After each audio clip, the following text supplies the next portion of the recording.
Bali, 25 po kaming inimbitahan na nag-apply. Maraming mga nag-apply, 25 kami natanggap, pero 15 lang yung natuloy. 2 ang galing sa Pilipinas. Isang Filipino-Chinese at ako. At kami yung nakasama sa educational tour. Yung iba hindi nakakuha ng visa. Yung iba naman may mga emergencies. Kaya 15 lang kami na nakasama. Yung nasa gitna, siya yung nag-sponsor at siya yung nag-invite sa amin at nag-tour dito sa Turkey. Yung simbahan na yan ay isa sa pinaka-lumang simbahan noon-noon pa. Nung ang Turkey ay within Christendom or nung majority pa ay Christians doon sa Turkey. Bali, sa mga pictures mamaya, may mga pictures po sa mga points ko, ilang mga snapshots namin doon. Pero gusto kong ipakita sa next na slide na ito po yung dating Turkey. Ito po yung sinulatan ni Apostol Pedro sa 1 Peter chapter 1. Sabi dito sa chapter 1 verse 1 ng Peter, Peter, an apostle of Jesus Christ, to God's elect, exiles scattered throughout the provinces of Pontus, Galatia, Cappadocia, Asia, and Bithynia. Ito po yung lumang Turkey. Tawag natin ngayon na Turkey, pero ang tawag noon is Asia Minor.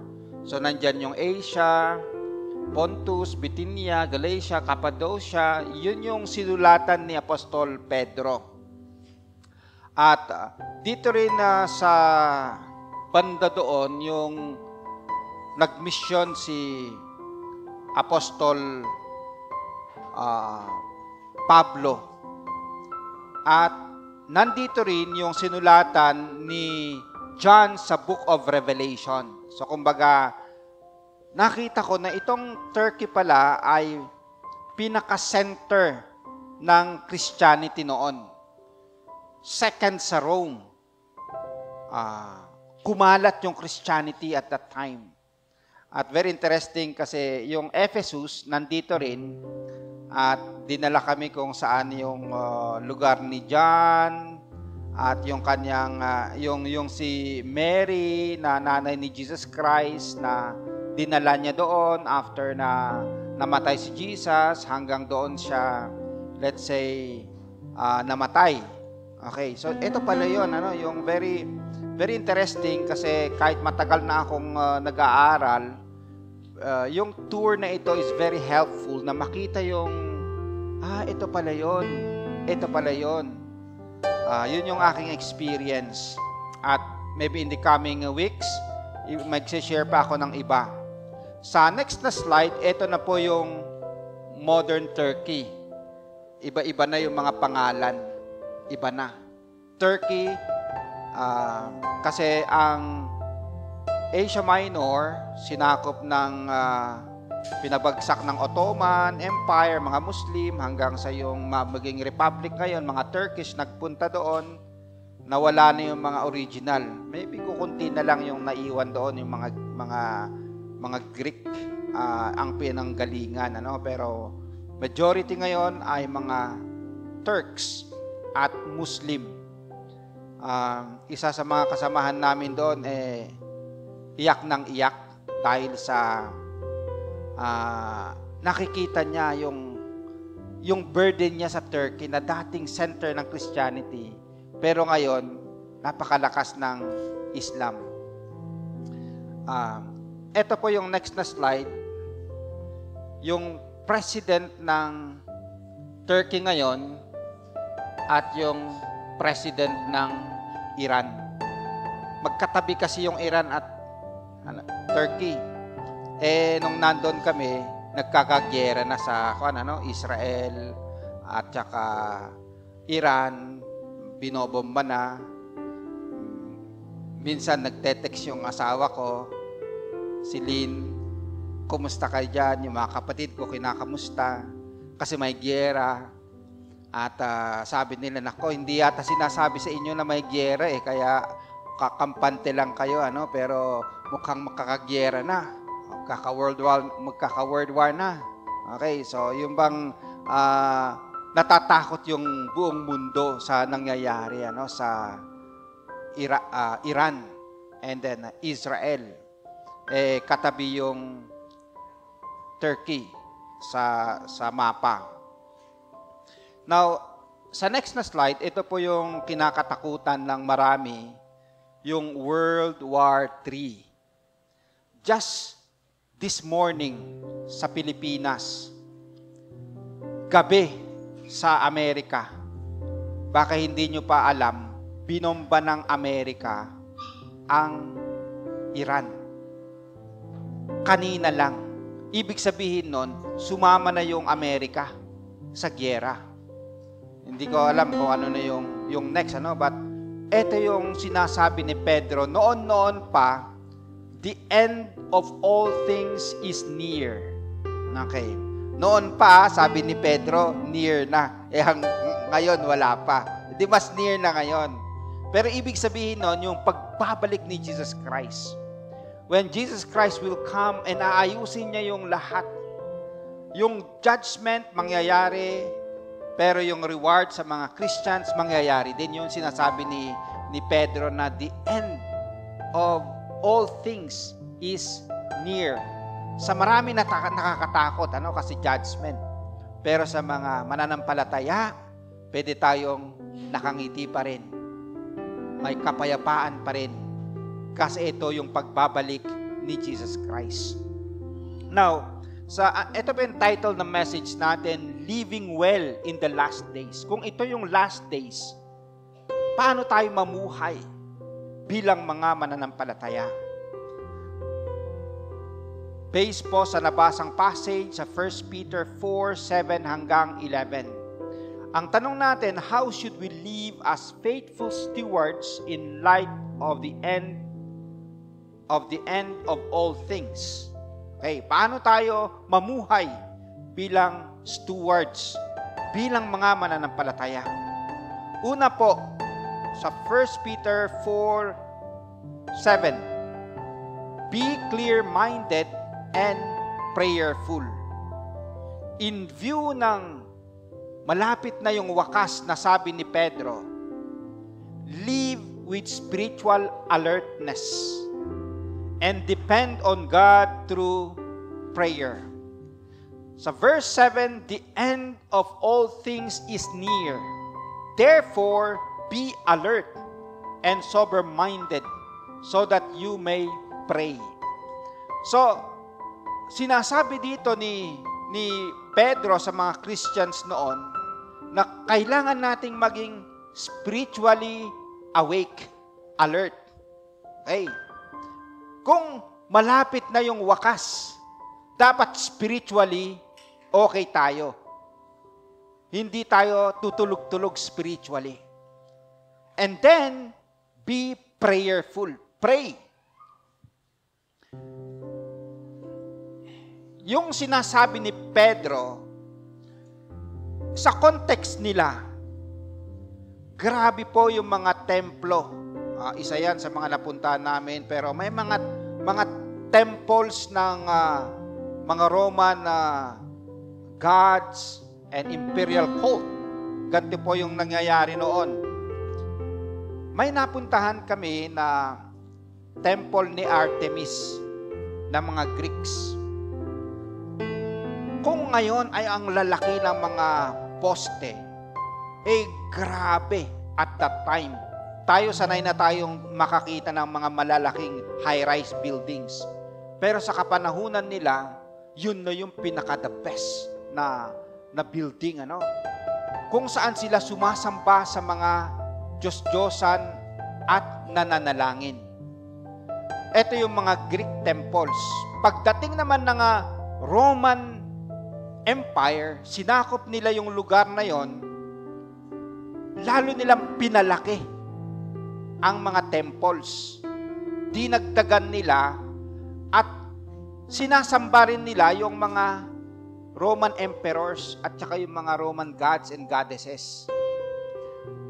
So parang sinasabi ni Pedro, itong mga taong ito na sumasamba at sila ay nananalangin sa mga Diyos-Diyosan, kahit sa mga emperor, lalo na tayo, huwag tayo makisama sa kanila. Meron tayong Diyos na dapat nating sambahin.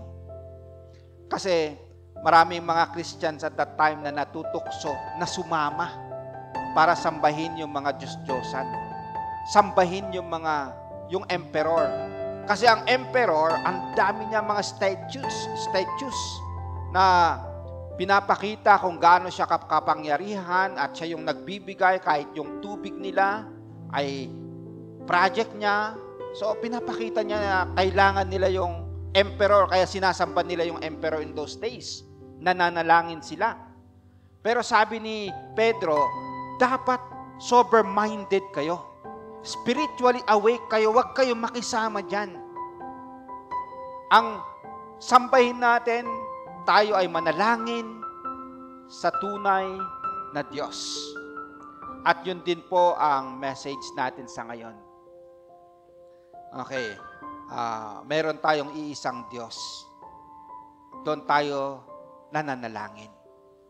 And then, ang sabi rin niya sa verse 8, above all, love each other deeply, because love covers a multitude of sins. Sa verse 8. So, para sa mga Christians, love is not optional. Hindi yung kung gusto ko or ayaw ko, pero kailangan. At ang sabi dito, love covers offenses, or love covers a multitude of sins. In-emphasize dito ni Pedro yung love other deeply. Bakit kaya deeply? Okay. Pinakita sa nung sa tour namin, may mga associations, may mga inscriptions, mga grupo-grupo. Halimbawa, association ng mga negosyante ng wool, textile industry. Okay. Meron silang association sa isang bloke. Kung sa ngayon, Kiwanis Club or Rotary Club, meron silang mga marks na naiwan doon. Dami mga associations. And then, yung mga associations na yon ay nagtutulungan sila. Kung may nangangailangan, tutulungan nila. Kung may namatay, ililibing nila. So, yung pinapakita doon na itong mga group of associations, meron silang pagmamahalan. How much more, sabi ni Pedro, yung association ng mga Christians. Ang challenge ni Peter, mas malalim dapat yung ating pagmamahalan. Can you say amen to that? Kung itong mga non-believers, mga pagans, meron silang pagmamahal sa bawat isa, lalo na tayo na mga Christians, mas malalim dapat. Kasi naranasan natin yung pagmamahal ng Diyos. Napatawad tayo ni Jesus Christ nung siya'y namatay sa krus. Naranasan natin siya. Yun po ang message ni Peter sa mga Christians noon. At hanggang ngayon, ito po ay message pa rin sa ating lahat. Karugtong nito yung sabi ni Pedro, pangatlo, offer hospitality without grumbling. Yung context ng mga Christians noon, kung bakit sinulatan ni Pedro yung mga Christians at that time, kung babasahin natin yung chapter 1, nung nabalitaan ni Pedro na yung mga Christians doon sa Asia Minor, yung Turkey ngayon, persecuted sila, pinapahirapan sila. Minsan sa korte, kahit hindi sila yung may kasalanan, sila yung ginagawang may kasalanan. May mga injustices na nangyayari sa kanila, kinakamkam yung kanilang mga ari-arian. At dahil doon, minsan ay hindi sila makatravel, hindi sila kung magta-travel sila, hindi na sila sa mga lodge or yung mga inn. Pupunta sila sa mga Christians na tatanggap sa kanila. Lalo na yung mga missionaries, yung mga traveling preachers in those days. Umaasa sila sa mga believers. Kung may Kristiyano doon, okay, pupunta ako doon kasi kapatid ko siya. Kaso nga lang yung iba, merong grumbling. Yung bang, nako, gastos na naman, may darating na naman ako, nako, paano kaya ito? Ano? So, meron yung grumbling. Nako, may gagawin pa sana ako, pero may dumating na Kristiyano na kapatid galing sa ibang lugar. Ano? So, merong grumbling. Sabi ni Pedro, offer hospitality without grumbling. Offer your homes, hindi lang yung homes, dapat yung puso ay bukas din. Can you say amen to that? Ang ibig sabihin dito, yung hospitality, yung pag-welcome at pagtulong sa mga nangangailangan. Bukas yung puso natin at even may kasamang kagalakan sa pagtulong sa iba. Can you say amen to that? Message po yan noon at hanggang ngayon, yan din po ang message ng Panginoon sa atin. Sa next na slide, yan si Princess. Nung nabalitaan ko yung nangyari sa kanya, isa ito sa aking iniyakan. Sabi ko, grabe na yung kalalagayan ng batang ito. Dati nire-wrestle na ma-save yung dalawang mata hanggang sa later on yung isa na lang natira. And then recently ay wala na talaga. Naubos na yung mata niya, inopera. Anak ni Jan at saka ni Jermaine. At marami yung mga nagsimpatya. Marami mga tumulong at kasama yung ilan sa atin. Pero kung meron pa tayong maitutulong, buksan natin yung bulsa natin at yung puso natin. Ito yung hospitality. Yung bukas. Yung bahay natin. Yung puso natin. Natulungan yung ating mga kapatid sa Panginoon. Sa next na slide din, ang sabi ni Pedro din, serve faithfully with your gifts. Each of you should use whatever gift you have received to serve others as faithful stewards of God's grace in its various forms. So lahat ng mga Christians binigyan ng talento, ng spiritual gifts. Meron po tayo. Kaya praise God, merong mga nagda-drums, merong umaawit. Okay, isa yan sa aking ambisyon na maging singer. Kaso nga lang, iba yung aking gift naman na binigay ng Panginoon. Yung iba naman, magaling magturo. Okay, sa mga bata, sa mga adult, sa mga young people, iba-iba rin. Yung iba, ang sabi dito, meron yung they serve. Meron din yung they teach. Lahat tayo may tinatawag na spiritual gifts.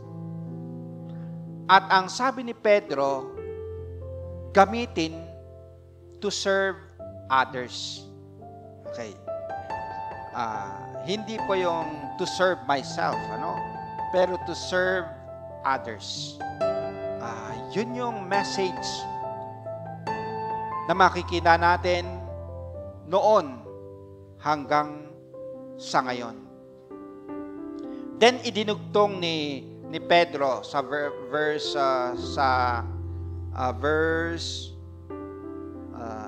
11. Okay, tingnan natin yung next. glorify God in everything through Jesus Christ.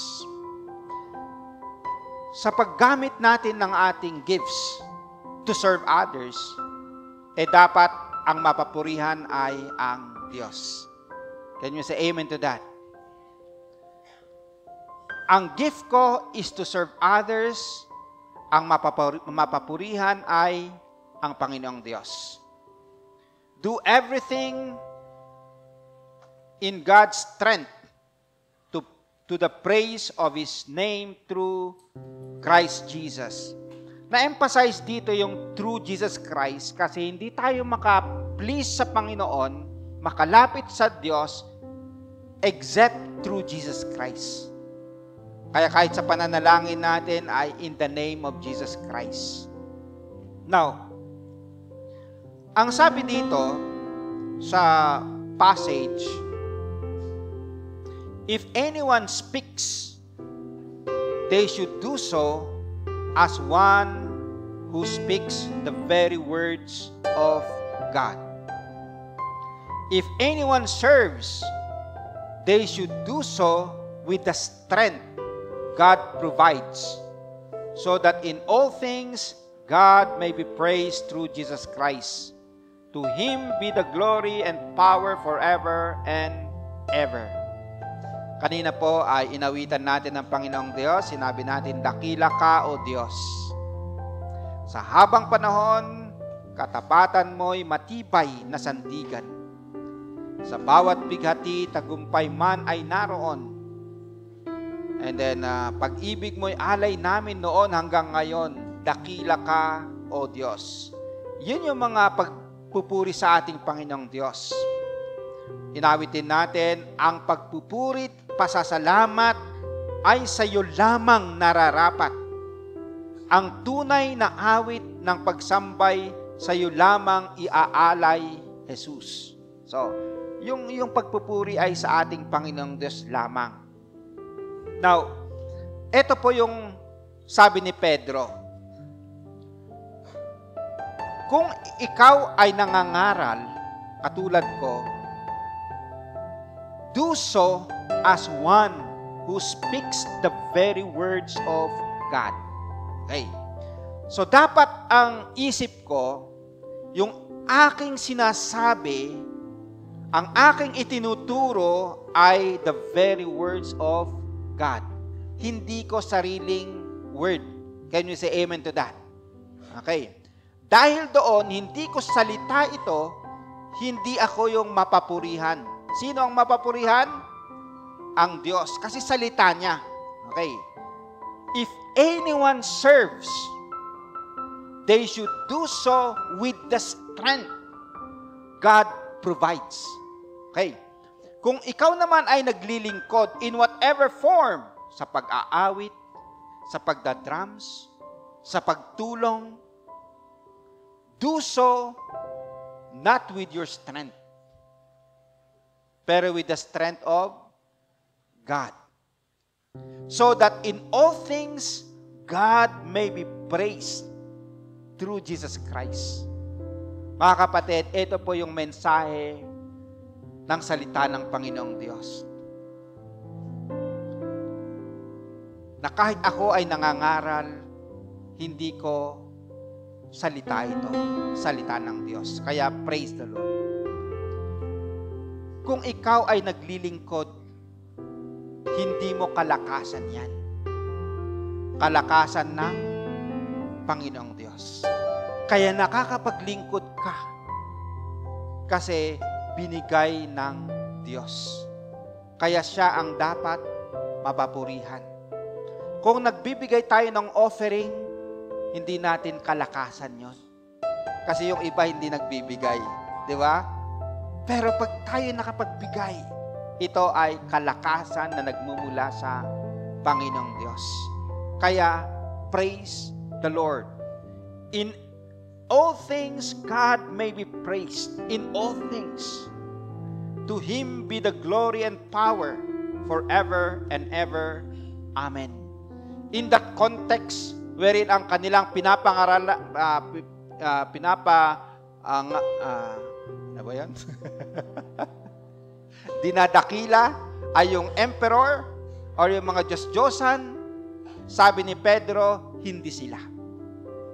Meron tayong Diyos na nagbibigay ng kalakasan, ng kakayanan sa atin. Kaya ito po ang message ng salita ng Diyos is always to go back sa kalakasan ng Diyos, which is the cross. Minsan, hindi tayo nakakagawa ng nais ng Diyos. Hindi natin nagagawa. Ang gagawin natin una ay lumapit sa krus. Lord, gusto kong bumait. Hindi ko magawa. Okay. Di ba? Pupunta ka sa krus. Lord, sorry po, sorry. Okay. Bago tayo mag-move forward, kailangan pumunta tayo sa krus kasi hindi natin nagawa ang pinapagawa ng Diyos. Hindi natin masunod ang kanyang mga salita. Kailangan pumunta tayo sa krus, hihingi ng tawad at hihingi ng lakas. Hihingi ng tawad at hihingi ng lakas, ng kakayanan para magawa natin. Sa next na slide, ito ay napaka-famous nung araw. Lord, patawad. Nung ina-analyze ko yung mga wordings niya kagabi, okay naman. Magaling, yung talagang inaamin niya na siya ay makasalanan. Okay. So, humihingi ng tawad. Theologically, magaling. Okay, maganda yung pagka-compose, yung bang humihingi ng tawad. Kaso nga lang, tiningnan ko yung video niya, kung ano-ano na, parang iba yung dating sa mga video. So, nagtatanong ako, nung sinabi niya yung Lord patawad,